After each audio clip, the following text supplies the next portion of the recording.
Good morning, this is Vicki. And this is Jo. And we're the Two Natural Ladies. And we talk about the good news we all need and ways of getting the most out of life.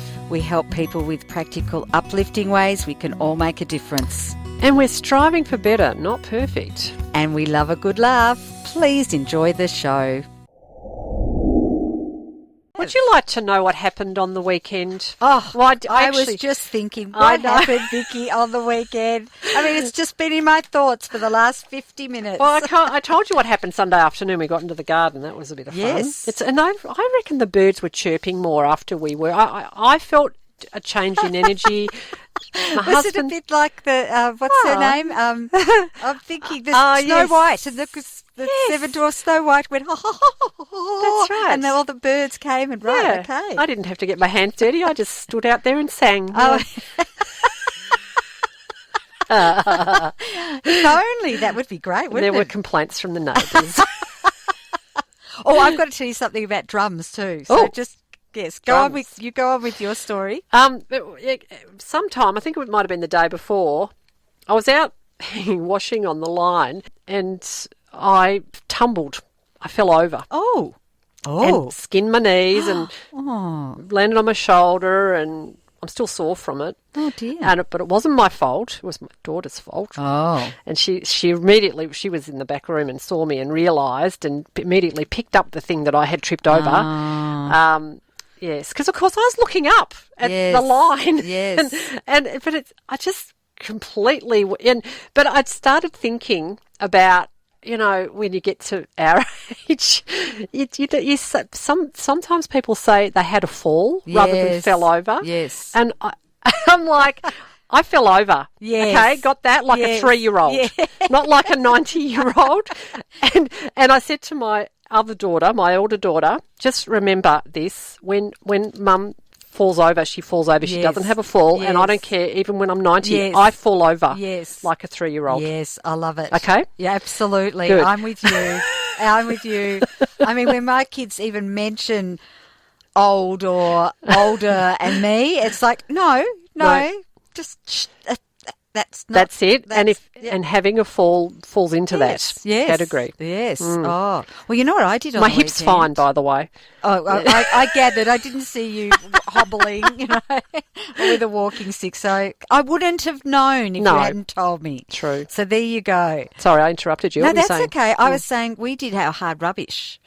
This was wonderful. This was a cathartic experience for everybody, because as I may have mentioned, my eldest son, who I hope he's listening this morning, can become a bit like, and it's not Linus, I can never remember his name from Charlie Brown, the one who has mess everywhere. Ah, yes. And he spread this out into our backyard, and it was getting bigger and bigger. And, of course, he was bringing stuff from storage to us. Now, to give him his dues, he actually makes some really good money out of the stuff. He'll see something and go, that can be fixed. And if he fixes it, he actually can make good money out of it. But unfortunately, a lot of it doesn't get fixed or not in a timely manner. Anyway, we cleaned it all up. We put all this stuff out that was absolute junk out onto the hard rubbish, and we've tidied everything up. So my husband, who particularly gets very antsy when things are all out of control like that, he feels better. I feel better because, you know me, I like to get stuff out. Clear space. Yes, and Chris feels better because he can find his tools. Ah, yes. And he's got so many tools, and now he knows where they all are. So now he can fix all those things because he knows where his tools are and all his bits and pieces. Awesome. So it's a win-win-win. It is a win-win-win. And did you drum on the weekend? Is this why you're saying about drumming? Oh, thank you. I thought, that was the other thing I wanted. Yeah, no, I'm actually doing a drumming course this Wednesday night. On Zoom? On Zoom. And somebody's lending me a drum. So it's a big drum. It's not, not the drums, but I thought. Like a bongo drum. Yeah. Like those village drums. Yeah. Oh, I like them. Yeah. Yeah. So I thought, well, I'll start there. Yeah. And maybe that'll become my passion rather than the whole drum thing. Who knows? Yes. So there you go. Well, I might do some tribal drumming with you. Well, you're welcome. Do you have a drum, though? I did have one somewhere. Maybe we borrowed it. I don't know. We had them. Pigpen. Pigpen. Pigpen is the creature. Thank you, Adrian, who not the creature, the person in Charlie Brown who's always got mess all around him. Oh, Right. I've always Pigpen. I've got to remember that. Yes, it's not a particularly nice term. I don't really want to call my son Pigpen, but he definitely has that. And look, while we're at it, since we're here, I have a poem. Oh, do you? I do. Oh, did you write it? No, I didn't write it. Oh. But the person, Adrian, did. The person, Adrian. The poet person. Yes, the poet person. So, a card received. So, a while ago, I sent a poem to make you think about writing letters using pen and ink. The personal touch comes from the heart. Seems that sadly pen and ink is a dying art.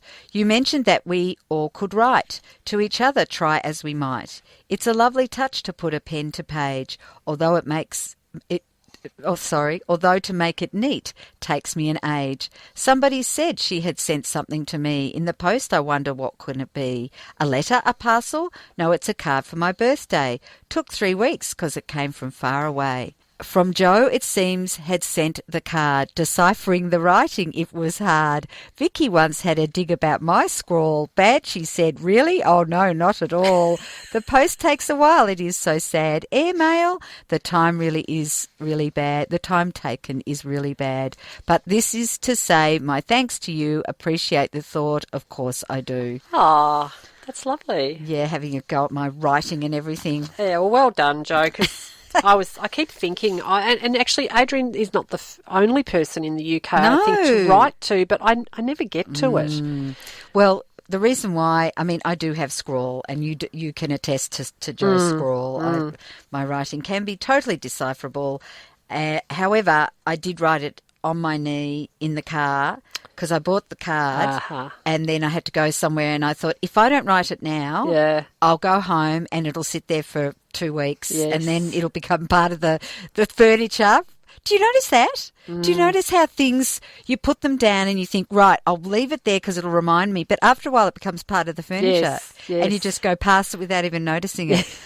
So that's my reasoning for why it wasn't beautifully handwritten. Oh, well, there you go. And on that, you know, things being part of the furniture, it's interesting when I'm in my house and I think, oh, I need this or I need that. And often it shows up. Often I have exactly what I need everywhere in my house. Oh, I'm sure you do. Which is a bit dangerous because it proves that hoarding a little bit helps too when you need stuff. But see, I find everything I need. The problem is also, though, finding it if you've got too much stuff. That's right. Yes. That's right. But do you also find if you're looking for a pen, a particular pen, for instance, and you start looking, but you find the jumper you've been looking for ages, I find that really interesting that, you know, because you give it, I do. After a while, it's like, oh, I'll just find another pen or another jumper or whatever. But yeah, it's interesting how all of a sudden those things appear, but it's not often the thing you're looking for. No.